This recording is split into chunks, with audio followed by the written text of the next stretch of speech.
Well, the Fertile Crescent between the Tigris and Euphrates is a cradle of civilization, home to some of the oldest and most treasured artifacts in the world.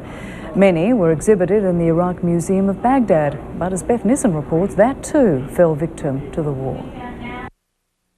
The museum was home to a priceless treasury of some of the world's most ancient art and artifacts. Was home. After 2 days of looting, the great halls have been pillaged of everything except the heaviest stone works and columns.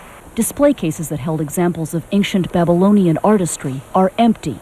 On the floors, the broken shards of Assyrian and Sumerian pottery that had survived intact for thousands of years until this week. Museum curators and guards said they were powerless to stop the crowds of looters who carried away treasures in carts and wheelbarrows. It will be difficult to determine the full listing of what has been stolen from the museum's collections. Museum offices and records were also trashed. According to the museum's deputy director, looters took at least 170,000 ancient artifacts worth billions of dollars. Many were items like these, seen in a recent traveling exhibit of treasures from the royal tombs of Ur. Also among the museum's holdings, thousands of inscribed clay tablets, including those containing Hammurabi's Code, one of the earliest codes of law. The Iraq Museum in Baghdad only reopened 6 months ago. It was closed at the beginning of the Gulf War in 1991. There were reports that museum officials recently removed antiquities from their display cases and placed them in storage vaults.